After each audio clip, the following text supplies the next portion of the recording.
In Korea, young adults in their 20s are struggling to find quality employment opportunities. Is it really just a matter of insufficient personal effort?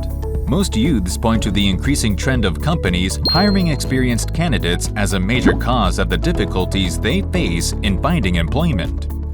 Recently, companies have been placing increasing importance on job-related work experience when making hiring decisions.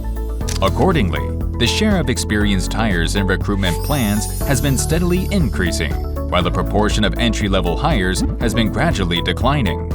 In addition, companies are reducing or abolishing regular public recruitment for entry-level positions, while increasingly turning to occasional hiring, which is better suited for experienced hires.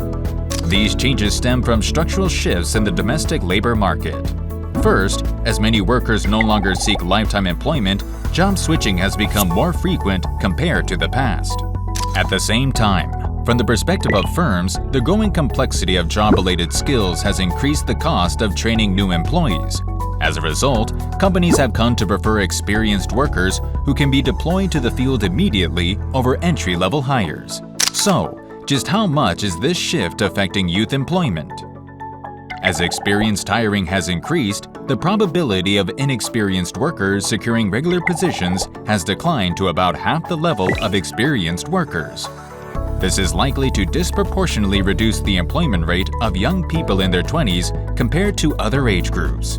To examine this more rigorously, we simulated a counterfactual scenario without the expansion of experienced hiring and compared it with the current situation.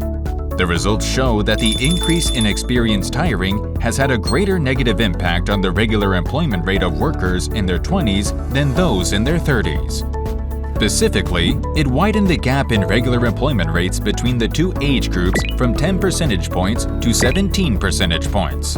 In other words, of the current 17 percentage point gap in regular employment rates between workers in their 20s and 30s, 7 percentage points can be attributed to the rise in experienced hiring. The rise in experienced hiring has pushed back the timing of young people's first jobs, cutting their average lifetime employment from 21.7 to 19.7 years. As a result, their total lifetime income is projected to fall by 13.4%. To sum up, the rise in experienced hires is a natural result of shifting worker perspectives and changes in the corporate environment. But for young people without work experience, it's now harder than ever to find quality employment opportunities. Therefore, it is necessary to develop policies and social support that help young people adapt to the changing labor market and turn this challenge into an opportunity. First, we need to create more opportunities for hands-on experience through industry academic partnerships and practical internships led by schools, companies, and the government. It is also important to alleviate the dual structure of the labor market between large corporations and SMEs, as well as between regular and non-regular positions, so that young people can begin developing their careers even in small and medium-sized enterprises or non-regular roles, where entry is relatively easier.